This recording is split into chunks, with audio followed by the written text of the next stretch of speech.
गायत्री परिवार ने लाखों आदमियों के द्वारा जप करवाया। कोई सैटेलाइट जब गिरने वाला था भारत में तो हमारे ऊपर न गिरे, या कोई बहुत बड़ा अकाल की विभीषिका, कोई महायुद्ध हमारे सिर के ऊपर न गिरे।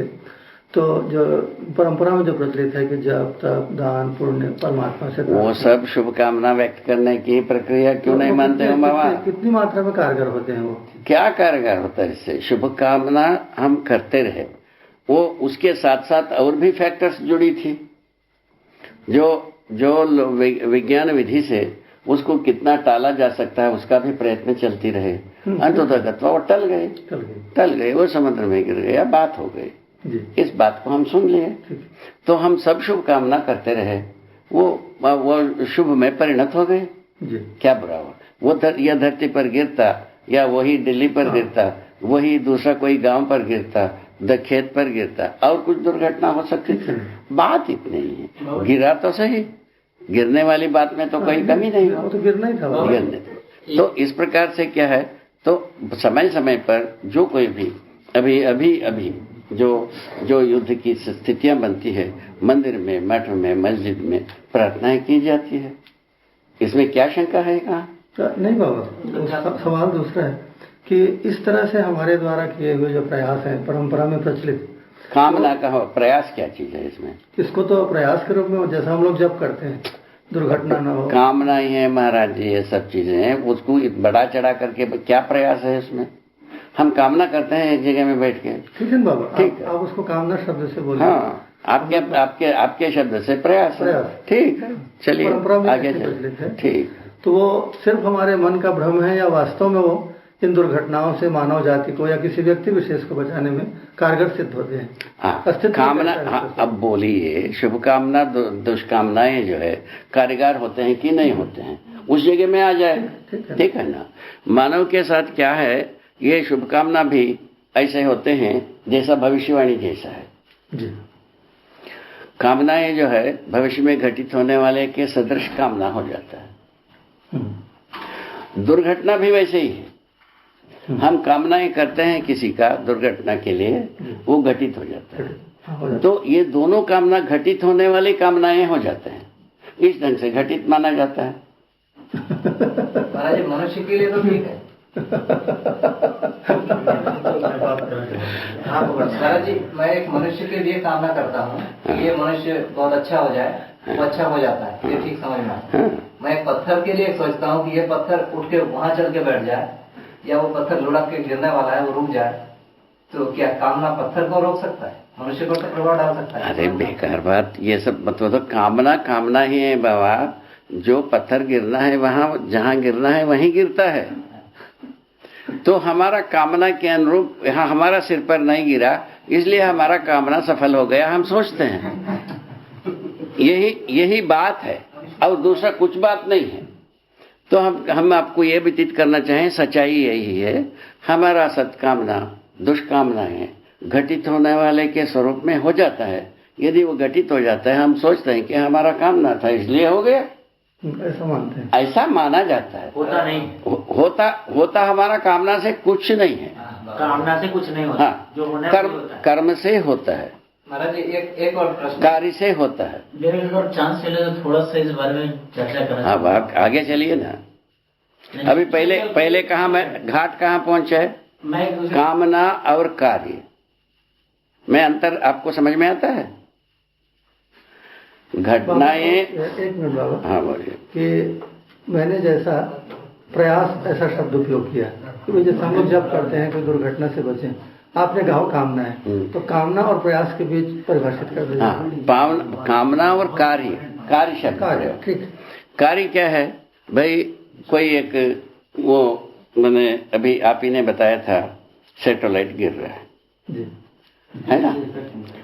उस समय में जितने भी जो कई मिसाइल्स को तैनात किया, तैनात करके उसको जो जिस डायरेक्शंस में आता रहा उसको बदलने के लिए रशिया भी प्रयत्न किया और अमेरिका भी प्रयत्न किया। उसमें दोनों सिंसियर अटेम्प्ट किया एक साथ, एक मन से, उसको वो सफल हुआ मानते हैं। इसको हम कहते हैं कार्य। ठीक है? तो हम बैठ करके ये जो गिर रहा है हमारा सिर पर ना गिरे और हमारा देश पर ना गिरे, ठीक है, और दूसरे मनुष्य के ऊपर ना गिरे, ये सब एक के साथ एक एक्सटेंड किया, वो हम बैठ करके कामना कर रहे हैं। तो वो जो गिरने वाला था उसी जगह में गिरा जो जिस कार्य की संयोग से, स्वयं की गति की संयोग से जहाँ गिरना था वहाँ गिर गया। उसके साथ हमारा शुभकामना भी फलित हो गई, उनका कार्य भी फलित हो गए। इसमें क्या तकलीफ है? हम लोगों ने जप किया, कई लाख आदमियों ने, ठीक है भाई, हम लोगों ने ऐसा माना कि हम लोगों के जप के फलस्वरूप किसी मानव विनाश से बच गए, समुद्र में जाके गिर गया, ऐसा हम लोगों ने माना। ठीक है, मानिए। हमारा भ्रम था कि वास्तव में उसमें कोई सच्चाई थी। वो भ्रम है, भ्रम है, ठीक। उसको यदि पूछोगे तो ऐसा पूछोगे तो उसका उत्तर वही है। तो ये सही है, सही है। हमारा शुभकामना करना हमारा फर्ज थी, हमने किया। हमसे जितना बन सकता है शुभकामना की समय दिया, वो हमारा शुभ का एक परिचय है। तो मंत्र जप और अनुष्ठान को आप कर्म नहीं मानेंगे? शुभकामना, कामना। ये जितने भी अनुष्ठान करते हैं हमारा शुभकामना है। अनुष्ठान करते हैं वो माने अशुभ कामना है। जो अनुष्ठान तो शुभ के लिए भी किया जाता है, कि करते ही है। अच्छा, शुभ के लिए भी करते हैं। हमारा एक कामना, उससे कुछ नहीं होता। कुछ नहीं होता है, हम कहाँ कह रहे हैं। यदि घटित होने वाले जैसा हमारा कामना हो जाए तो घटना होने पर हम सफल मानते हैं। बता तो दिया आपको। नहीं बाबा, वो नियति क्रम में ऐसा घटित होना था इसलिए हो गया। हाँ, कि हमारी इस कामना और नियति क्रम में होने वाला था, उसी के अनुरूप में हमारा कामना जुड़ गई। इतनी ही बात, अदरवाइज कोई इफेक्ट नहीं होता। वो हमारा कामना हमारे लिए तो सुख देता है। शुभ कामना हमारे लिए सुख देता है, अनिष्ट कामना हमारे लिए तो दुख देता ही। तो बाबा जी मेरा दूसरा प्रश्न है। ठीक है, ठीक है। हर शुभ कामना हमारे लिए तो सुख का साधन है, हर अशुभ कामना हमारे लिए दुख का साधन है। ये तो बात पक्का है। ये इस तरह की जो दुर्घटनाएं हैं कि दिव्य मानव स्तर के लोग हैं, वो इस तरह की दुर्घटनाओं में या इस तरह की जो आपत्तियां आने वाली हैं उसमें कोई वो नहीं कर पाते हैं। वो कर ही रहे हैं, वो कर ही रहे हैं। आदमी को समझदार बना रहे हैं, दुर्घटना से बच नहीं है। हमारा कामनाएं घटना के अनुरूप कभी कभी होता है और प्रतिकूल भी होता है, ये मानिए आप। ठीक है, मनुष्य में, सामान्य मनुष्य में। ठीक हो गए, एक बात हो गई। अभी ये चीज आदि मानव से लेकर अभी तक हुआ है। ठीक हो गई। अब जो आपने कहा दिव्य मानव देव मानव की बात, वो दिव्य मानव देव मानव बनने की पश्चात तो कोई दुर्घटना की प्रश्न नहीं है। उनके साथ नहीं घटता, औरों के साथ तो घटता ही नहीं। उसमें वो क्या कर पाते हैं? उनको दिव्य मानव देव मानव बनाने के काम अभी कर क्या रहे हो? भाड़ झोंक रहे हैं क्या? फलित कहाँ हुआ भाई? हजारों साल के इतिहास में वो लोग क्या कोशिश किया हमको नहीं पता, लेकिन जितनी सारी दुर्घटनाओं का मानव जाति के ऊपर सिलसिला है, उससे ज्यादा सदघटना हुआ है। घटनाएं जो है बाबा, अरे बड़ा मुश्किल हो गया। घटनाओं को रोकने के क्रम में, दुर्घटनाओं को रोकने के क्रम में दुर्घटना के लिए प्रयत्न अधिक हुआ है, सदघटना के लिए कम हुआ है। सदघटना ज्यादा घटित हुआ है, दुर्घटनाएं कम घटित हुई है। बात इतनी है। समझदारी के बिना रास्ते में चल नहीं सकोगे आप।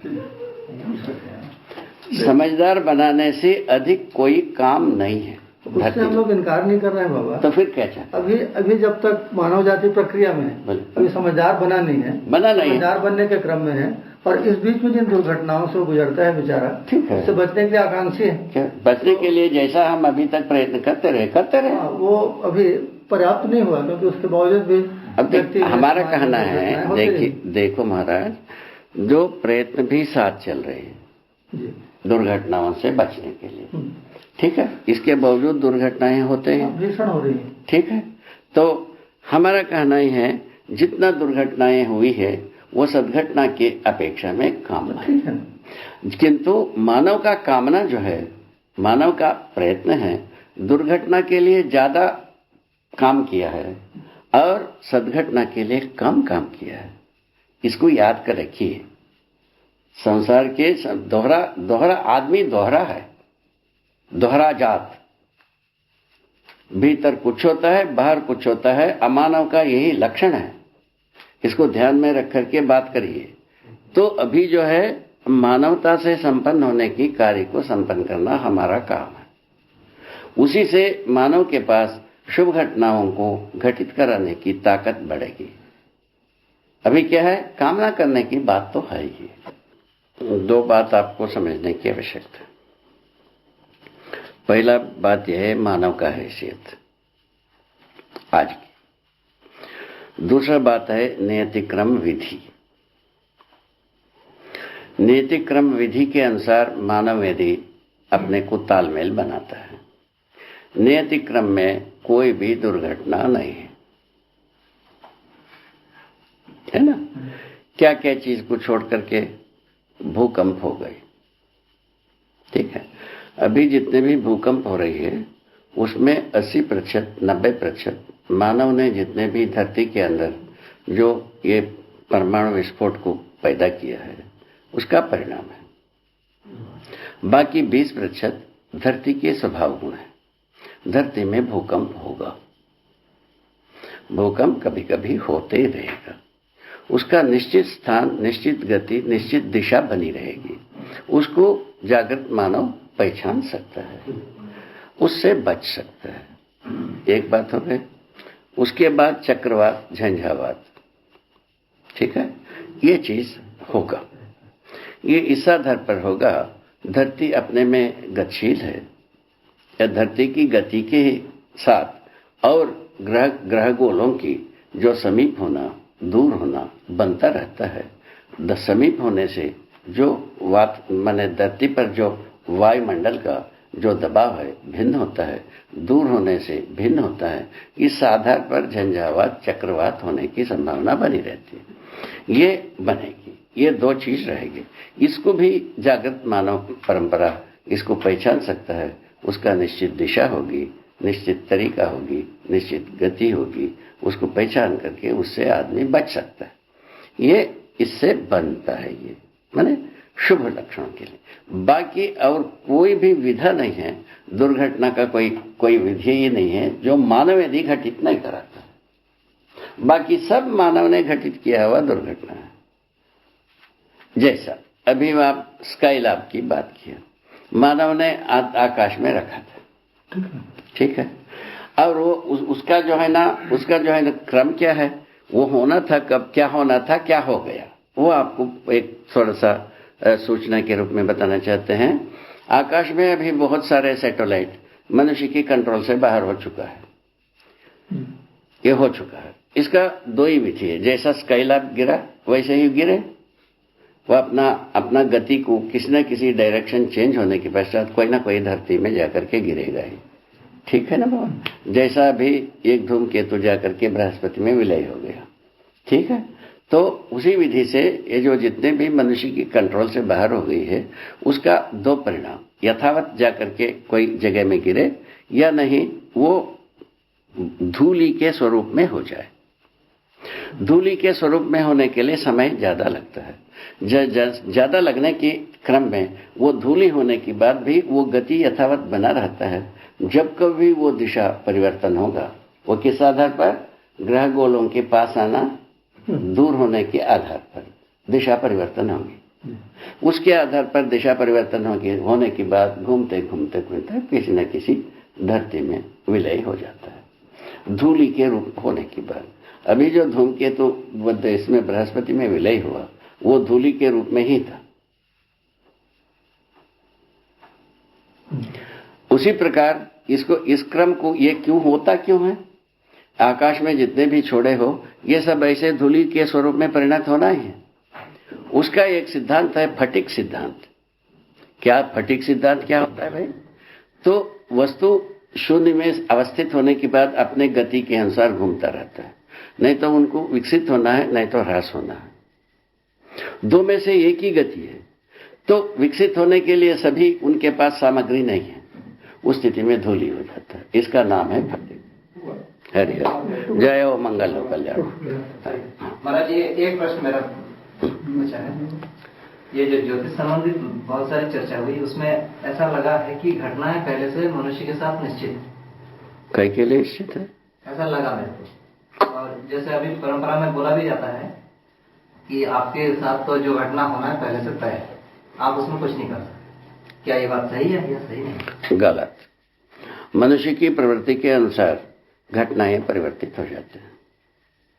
मनुष्य से घटित करने वाली जितने भी घटनाएं हैं, ठीक है, एक समझ में आता है? नहीं आता है। ये समझ में आता है कि नहीं आता? नहीं आता। मनुष्य के प्रवृत्ति के अनुसार मनुष्य घटित करने वाले क्रियाएं बदलते जाते हैं। ये समझ में नहीं आता है? होता है, ठीक हो गया। तो ये मनुष्य की घटनाक्रम में बताया। मनुष्य घटित करना चाहता है जितने भी, वो उसके बारे में यह हो गया आधार। मनुष्य का प्रवृत्तियों के आधार पर घटनाओं को डिजाइन करना, घटित कराना बनता है। इसको करते ही आया है, आदमी जात करते आया है कि नहीं करते आया है? आपके अनुसार? जैसे मृत्यु है, शरीर का छूटना है, मनुष्य जो घटित कराता है, कह रहे हैं पुनः वही बात, घटित कराने के लिए जितने भी डिजाइन बनाता है, घटित कराते आया है कि नहीं आया है?